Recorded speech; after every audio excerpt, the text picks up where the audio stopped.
Assalamualaikum warahmatullahi wabarakatuh.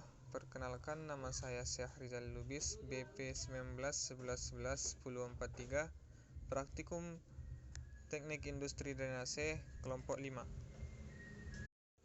Baik, kali ini saya akan menjelaskan tentang bagian-bagian dari irigasi serta cara pengukurannya. Pengertian dari irigasi. Irigasi merupakan sebuah usaha yang dilakukan oleh manusia untuk membantu penunjangan air di bidang pertanian ataupun sebagainya. Berikutnya merupakan jenis-jenis dari irigasi. Irigasi yang pertama yaitu irigasi permukaan, irigasi yang kedua irigasi curah, yang ketiga irigasi tetes, keempat irigasi bawah permukaan. Dan irigasi yang digunakan pada pengukuran kali ini yaitu irigasi permukaan. Yang pertama adalah bendungan. Seperti yang di belakang ini, bendungan berfungsi untuk menahan arus air. Berikutnya adalah pintu air. Pintu air berguna untuk membuang air yang berlebih di saat debit dari sungai membesar. Berikutnya yaitu irigasi. Irigasi berfungsi untuk mengalirkan air ke daerah tertentu dalam suatu daerah. Baik, berikutnya Cipolletti. Cipolletti berfungsi untuk mengukur saluran air pada suatu daerah dengan debit dan ketinggian tertentu. Berikutnya yaitu talang air. Talang air berfungsi sebagai saluran yang berada di atas irigasi untuk mengalirkan air. Berikutnya yaitu pintu pembagi yang berfungsi untuk membagi arus air serta menahan arus pada irigasi yang besar menuju irigasi yang kecil. Sedangkan berikutnya yaitu penahan arus. Penahan arus berfungsi untuk menahan kekuatan aliran arus pada suatu daerah irigasi.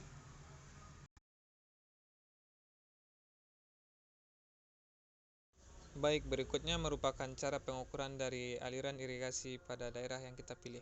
Pertama, mengukur bagian atas dari irigasi.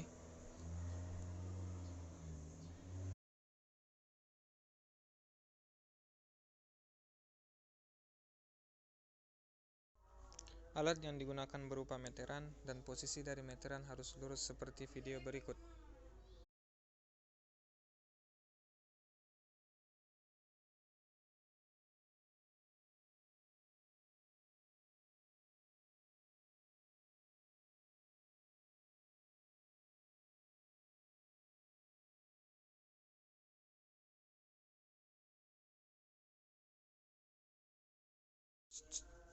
Berikutnya kita akan melakukan pengukuran pada bagian atas permukaan air.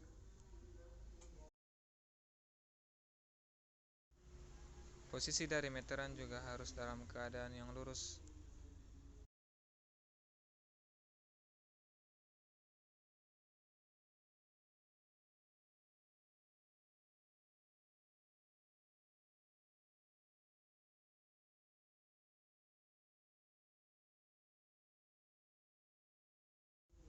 Berikutnya mengukur ketinggian dari datum.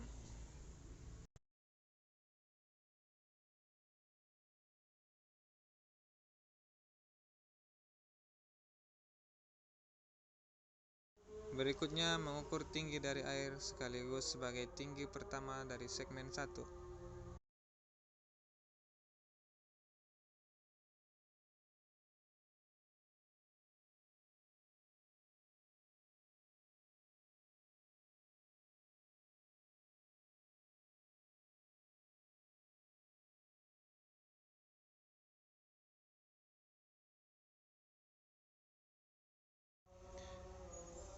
Berikutnya lakukan juga pengukuran pada masing-masing segmen baik segmen 1, segmen 2, segmen 3, segmen 4, dan segmen 5 seperti pada video berikut dengan jarak yang sama.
terbaik berikutnya adalah metode penghitungan pelampung.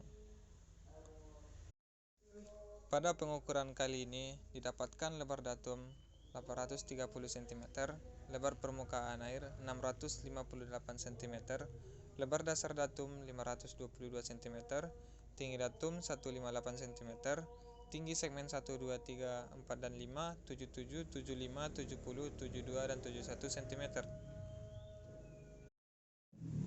Pertama, dilakukan penghitungan waktu rata-rata.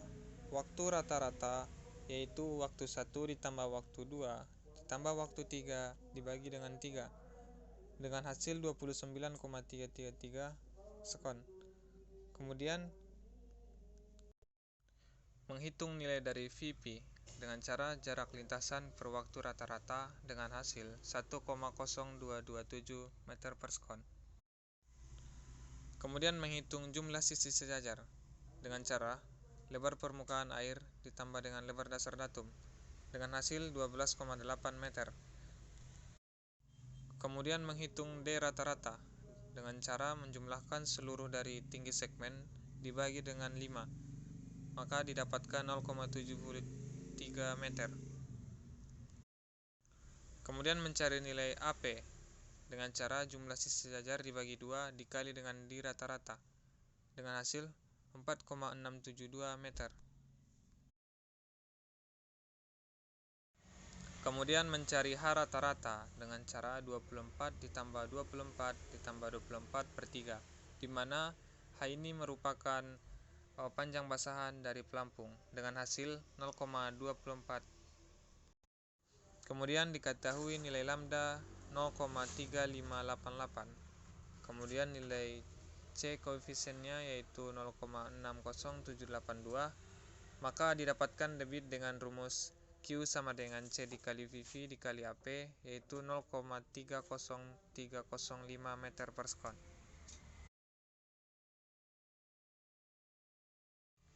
Nah, setelah didapatkan data berikut, maka kita bisa menggambar penampang yang kita ukur. Berikut merupakan gambar dari penampang yang kita ukur.